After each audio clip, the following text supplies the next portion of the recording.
بسم الله الرحمن الرحيم نحمده ونصلي ونسلم على حبيبه الكريم أما بعد فأعوذ بالله من الشيطان الرجيم بسم الله الرحمن الرحيم النبي أولى بالمؤمنين من أنفسهم وأزواجه أمهاتهم صدق الله تبارك وتعالى وصدق رسوله النبي الكريم ونحن على ذلك من الشاهدين والشاكرين والحمد لله رب العالمين۔ بعد حمد و صلات، آج اس ماہ مقدس میں جن عظیم ہستیوں کو یہ پربہار اور مبارک ماہ اللہ رب العزت کی فضل اور اس کے کرم سے ان کے مقدر ہوا ہے، اور جن کے اسماء سنہری حروف سے لکھے جاتے ہیں، انہی میں ایک محبوبہ ہے سید المرسلین، عابدہ، زاہدہ، طیبہ، طاہرہ، عالمہ، مجتہدہ، فقیہہ، مفتیہ اسلام حضرت سیدہ عائشہ صدیقہ رضی اللہ تعالی عنہا ہیں، کہ یہ وہ عظیم ہستی ہیں، اور ان کی شان کا کیا کہنا، اور کون شخص ہے جو ان کی شان کو بیان کر سکتا ہے یا ہمہ جہت ان کی شان کو وہ سن سکتا ہے، سمجھ سکتا ہے۔ یقیناً آقا صلی اللہ تعالی علیہ وسلم اللہ کے وہ محبوب ہیں کہ آپ جس شہر کے اندر تشریف لائیں، وہ شہر اللہ رب العزت تمام میں سے اسے ممتاز فرما دے، اور اپنے قرآن مقدس میں اس کی قسمیں اٹھائے، لا اقسم بہذا البلد کہہ کر۔ اور وہ محبوب صلی اللہ علیہ وسلم اللہ کے وہ محبوب ہیں کہ اگر کسی پتھر کو چوم دیں تو قیامت تک کے لیے اس کا چومنا عبادت قرار دے دیا جائے۔ آقا صلی اللہ تعالی علیہ وسلم جن سے کسی بھی شے کو قرب حاصل ہو جائے تو پھر وہ ایسی ممتاز ہو جایا کرتی ہے کہ کوئی بھی شے، کوئی بھی چیز مخلوقات میں سے اس کا ہم پلہ نہیں ہو سکتی۔ یعنی آقا کریم صلی اللہ تعالی علیہ وسلم کے شعر ہے، آقا کریم صلی اللہ تعالی علیہ وسلم کے جسم اطہر کے ساتھ اس پر لگنے والے کپڑے ہیں، آقا کریم صلی اللہ تعالی وسلم جہاں پر تشریف فرما ہوں وہ جگہ وغیرہ ساری چیزیں۔ تو اللہ رب العزت اپنے محبوب صلی اللہ تعالی علیہ وسلم کے رہنے کی جگہ کو بھی خود محبوب صلی اللہ علیہ وسلم کی زبان مبارک سے فرمائے کہ روضۃ من ریاض الجنہ، کہ یہ جنتی کیاریوں میں سے ایک کیاری ہے، یعنی اسے بھی جنت کی کیاری قرار دے تو خود اندازہ لگا لیں جب جگہ کہ جسے حضور اکرم صلی اللہ علیہ وسلم سے نسبت ہو جائے اس کی عظمت اور اس کی شان کا یہ عالم ہوتا ہے، تو پھر خود لگانے اندازہ کہ اشرف المخلوقات، کہ جسے تمام مخلوقات میں اشرف بنایا، اور اشرف لقد کرمنا بنی آدم کا تاج پہنایا، اور ان میں سے بھی اس اعلیٰ درجے کے اوپر جنہیں فائز فرمایا، اور اس اعلیٰ درجے پر کہ فرمایا اللہ رب العزت نے عالم ارواح میں تمام روحوں کی طرف جو ہے نظر رحمت فرمائے، تمام روحوں کو دیکھا، اور ان میں سے انتخاب فرمایا ان کا کہ جنہیں نبی اکرم محبوب صلی اللہ علیہ وسلم کا صحابی بنانا تھا، اور پھر وہاں سے انتخاب فرما کر انہیں کو جن کا ان تمام میں سے جن کا انتخاب فرمایا، منتخب جو فرمائے، انہیں کو اپنے محبوب صلی اللہ علیہ وسلم کا صحابی بنایا۔ تو گویا خود اندازہ لگا لیں کہ یہ پھر ان کی عظمت و شان کا کیا عالم ہو، اور پھر ان میں سے خاص کر وہ افراد اور وہ عظیم ہستیاں جو جلوت و خلوت میں آقا صلی اللہ تعالی علیہ وسلم کے ساتھ رہیں، آقا کریم صلی اللہ تعالی علیہ وسلم جن سے محبت فرمائیں، آقا کریم صلی اللہ تعالی علیہ وسلم جنہیں ایسی خصوصیات عطا فرمائیں جو دوسروں کے اندر نہیں پائی جاتی۔ سیدہ عائشہ صدیقہ رضی اللہ تعالی عنہا خود ارشاد فرماتی ہیں کچھ اللہ نے مجھے ان خصوصیات سے نوازا ہے کہ جو باقی کسی کے اندر وہ خصوصیت جو ہے نہیں ملتی اور خصوصیات نہیں ہیں۔ فرمایا وہ خصوصیات میں سے ایک خصوصیت تو یہ ہے کہ اللہ تعالیٰ نے میرے دونوں والدین کو مہاجر بنایا ہے، یعنی یہ خصوصیت کسی دوسرے کے اندر نہیں ہے۔ میرے والد بھی مہاجر ہیں اور میری والدہ بھی مہاجرہ ہیں، گویا کہ ان دونوں کو اللہ تعالیٰ نے یہ سعادت عطا فرمائی ہے۔ تو اس سعادت یہ عطا فرما کر جو خصوصیت مجھے ملی کسی اور کو نہیں ملی۔ پھر سیدہ عائشہ صدیقہ رضی اللہ تعالی عنہا ارشاد فرماتی ہیں فرماتی ہیں یہ خصوصیت بھی مجھے اللہ کے فضل و اس کے رحمت سے حاصل ہوئی کہ آقا صلی اللہ تعالیٰ علیہ وسلم اپنے آخری وقت میں جب کہ آپ عدالت کے دوران تھے، اس وقت بھی آقا صلی اللہ علیہ وسلم میرے حجرے میں تھے، اور جس وقت آقا کریم صلی اللہ تعالی وسلم نے پردہ فرمایا اس دنیا سے، فرماتی ہیں عائشہ اس وقت آقا صلی اللہ علیہ وسلم کا سر مبارک میری گود میں تھا۔ گویا کہ یہ ایسی سعادت ہے، یہ ایسی خصوصیت ہے جو کسی اور کو نہیں ملی۔ اور فرمایا پھر یہیں تک نہیں، اللہ نے مجھ پر اتنا فضل فرمایا اور اتنا رحم فرمایا، اور مجھے تو یہ مرتبہ بھی عطا فرمایا کہ آقا صلی اللہ تعالی علیہ وسلم اب بھی میرے حجرے میں ہی آرام فرمائے،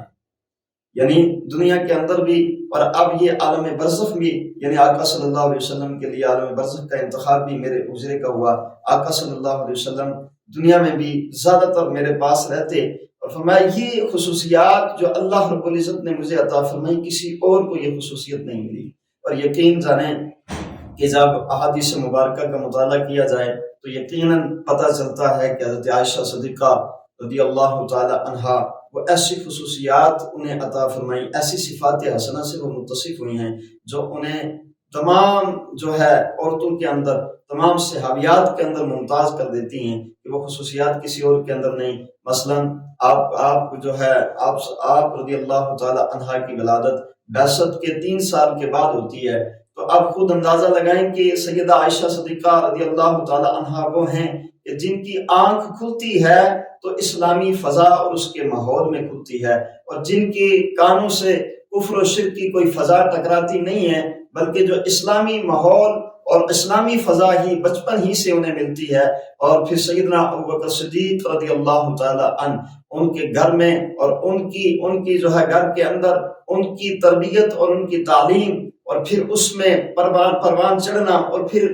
جو ہے 6 سال کی عمر میں آقا صلی اللہ تعالی علیہ وسلم سے عقد نکاح کا ہو جانا، اور پھر 9 سال کے اندر رخصتی باقاعدہ ہو جانا، آقا صلی اللہ علیہ وسلم کے پاس آ جانا، اور پھر یہ کہ یہ بچپنا 9 سال کے بعد جو آقا صلی اللہ تعالی وسلم کی صحبت میں رہ کر آقا صلی اللہ علیہ وسلم سے علوم دین کا حاصل کرنا، گویا کہ یہ تربیت بھی آپ کی آقا صلی اللہ تعالی علیہ وسلم کی صحبت میں ہوتی ہے۔ تو آپ خود لگائیں اندازہ کہ یہ خصوصیت کی تربیت بھی آقا صلی اللہ تعالی وسلم خود فرمائیں، اور علم بھی جو ہے آقا کریم صلی اللہ تعالی وسلم کی درسگاہ سے ملے، اور پھر خود ہی آقا صلی اللہ علیہ وسلم سند بھی عطا فرمائیں، اور آقا فرمائیں جو شخص چاہتا ہے جس دین کو سیکھنا تو وہ اس سے سیکھے، یعنی حضرت عائشہ صدیقہ رضی اللہ تعالی عنہا کی طرف اشارہ فرمایا کہ ان سے وہ دین کو سیکھے۔ یعنی اتنے فتاوے اور اتنے ساری چیز علماء فرماتے ہیں، اور روایتوں کے اندر آتا ہے جس وقت سیدنا ابوبکر صدیق رضی اللہ تعالی عنہ خلافت پر جو ہے فائز ہوئے اور اس منصب پر آ کر بیٹھے، تو فرماتے ہیں اسی وقت سے سیدہ عائشہ صدیقہ رضی اللہ تعالی عنہا نے باقاعدہ فتویٰ نویسی کا کام، فتویٰ دینا شروع کر دیا تھا۔ یعنی جو بھی سوال کرتا اور جو ایسا سوال ہوتا جو کسی کے ذہن میں نہ آتا، یا پھر کہ سہول ہونے کی وجہ سے، یا پھر یہ کہ عدم توجہ کی بنیاد پر ذہن میں نہ رہتا، وہ سیدہ رضی اللہ تعالی عنہا کے پاس آتے تو حضرت عائشہ صدیقہ رضی اللہ تعالی عنہا اس کا جواب دے دیا کرتی۔ اور پھر یہ کہ آقا کریم صلی اللہ تعالی علیہ وسلم خود بھی سیدہ عائشہ صدیقہ رضی اللہ تعالی عنہا سے انتہا درجے کی محبت فرمائیں، اور سیدہ عائشہ صدیقہ رضی اللہ تعالی عنہا صرف تعلیمات ہی نہیں بلکہ اس پر عمل کی بات ہو جائے تو فرمایا یہ ایسا ہی نہیں کہ صرف رمضان المبارک کے روزے وہ تو فرض ہی ہیں، اور ان کے تعلق سے تو سوال ہی پیدا نہیں ہوتا کہ فرض میں کسی قسم کی کوئی کوتاہی ہو۔ فرمایا نہیں، نفلی روزہ بھی سیدہ عائشہ صدیقہ رضی اللہ تعالی عنہا رکھا کرتی تھی۔ ایک دن عرفہ کے دن میں انہوں نے روزہ رکھا ہوا تھا، فرمایا کہ اتنی شدید گرمی ہو رہی تھی کہ آپ کے چہرہ مبارک پر پانی کے قطرات جو ہے ڈالے جا رہے تھے، اور آپ سے یہ اصرار بھی کیا کہ آپ روزے کو چھوڑ دیں، توڑ دیں روزے کو، نفلی روزہ ہے۔ آپ نے فرمایا نہیں ہرگز نہیں توڑوں گی، اس لیے کہ میں نے سنا ہے نبی اکرم صلی اللہ تعالی وسلم سے اس روزے کی فضیلت کے تعلق سے، آقا نے فرمایا ہے اتنی ساری فضیلت سننے کے بعد میں اس روزے کو نہیں توڑ سکتی۔ گویا کہ یعنی نماز فرائض تو فرائض ہیں، اس کے علاوہ بھی نوافل کی اتنی پابند تھی، اور اتنی پابندی کے ساتھ نوافل ادا کیا کرتی تھی، اتنی کثرت کے ساتھ نوافل پڑھا کرتی تھی، یعنی کہ نوافل کی پابندی، اور روزوں کے عادت میں بھی نفلی روزے وہ بھی رکھا کرتی تھی۔ عبادات اور پردے ان سب کی بات جب آئے تو پھر خود ہی سوچیں، یعنی صرف ایک ہی جملے میں بات ختم ہو جاتی ہے، وہ یہ کہ آقا صلی اللہ تعالی علیہ وسلم وہ عظیم ترین ہستی ہیں اور اللہ کے وہ محبوب ہیں۔ فرمایا کہ اللہ تعالیٰ ان کے جسم مبارک پر مکھی اور مچھر کو بیٹھنا بھی گوارا نہیں کرتا۔ ان کی نالین پاک کے ساتھ اگر کہیں کوئی گندگی لگ جائے اللہ رب العزت اسے بھی پسند نہیں فرماتا۔ تو ایسا کیسے ہو سکتا ہے کہ ان کے ساتھ رہنے والی اور ان کے عقد میں آنے والی کوئی زوجہ ایسی ہو جو کہ عملی طور پر کمزور ہو؟ فرمایا نا سب میں ممتاز اور سب میں جو ہے ان کا بھی انتخاب فرما کر اور اعلیٰ ترین شخصیت اور خوبیوں کی مالکہ کو جو ہے آپ کے عقد میں اللہ رب العزت نے عطا فرمایا ہے۔ اس لیے کہ اللہ کو اپنے محبوب سے بھی محبت ہے اور اپنے محبوب سے ریلیٹڈ، ان سے متصل، اس سے نسبت رکھنے والی عائشہ سے اللہ رب العزت محبت فرماتا ہے۔ تو جب اللہ اور اس کے رسول کسی سے محبت فرمائیں تو خود ہی اندازہ لگا لیں ان کی عظمت و شان کو اور کون بیان کر سکتا ہے یا کون سمجھ سکتا ہے۔ بس ہمارے لیے تو ساری چیزیں چھوڑ کر اتنا ہے کہ ہاں ہماری زندگی کا مقصد صرف اللہ اور اس کے رسول صلی اللہ علیہ وسلم کی رضا ہے،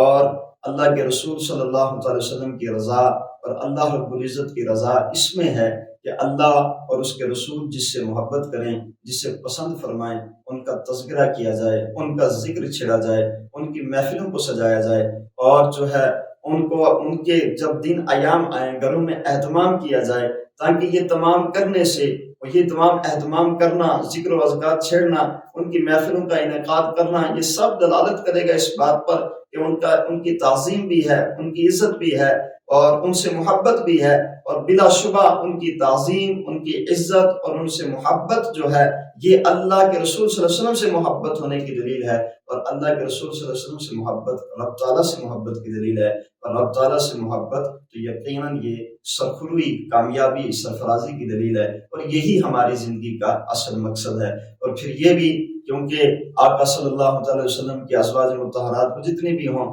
وہ سب کو قرآن مقدس نے فرمایا یہ مومنین کی مائیں ہیں۔ تو یاد رکھیں یہ مومنین کی جو مائیں ہیں دو چیز کے اندر فرمایا گیا ہے، ایک تو یہ کہ جس طریقے سے تمہاری حقیقی ماں تمہارے اوپر حرام ہے، اس سے کئی درجہ زیادہ فرمایا وہ تمہارے اوپر بھی حرام ہے۔ ایک تو یہ کہ جس طریقے سے تمہاری حقیقی ماں کی عزت، تعظیم و تکریم تم پر لازم ہے، فرمایا اس سے بھی کئی زیادہ بڑھ کر ان کی تعظیم و تکریم بھی تم پر لازم و ضروری ہے۔ اور جیسے کہ والدین کی ناراضگی میں اللہ کی ناراضگی ہوتی ہے، اور جیسے کہ والدین کی ناراضگی کو جو ہے ناکامی کی دلیل بنتی ہے اور فرمایا ذلت و رسوائی کی دلیل بنتی ہے، ایسے ہی ان کی ادنا سی بھی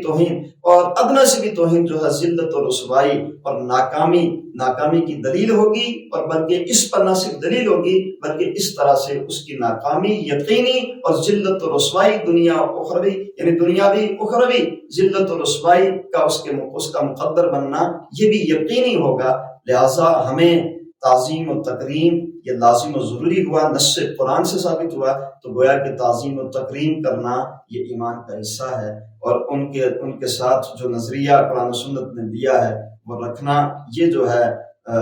فرض اور جو عین لازم و ضروری ہے کہ اگر اس سے ہٹ جائے ایمان کا حصہ ہے گویا، اگر یہ نہ رہے تو ایمان ہی کامل نہیں رہتا۔ اللہ تعالیٰ ہمیں ان کی سیرت کو پڑھنے، اس پر عمل کرنے، ان کی شان اور عظمت کو سمجھنے اور پھر ان کے نقوش قدم پر چلنے کی توفیق عطا فرمائے، اور ان کی تعلیمات کے زیر سائے اپنی زندگی کو بسر کرنے کی توفیق خیر رفیق عطا فرمائے۔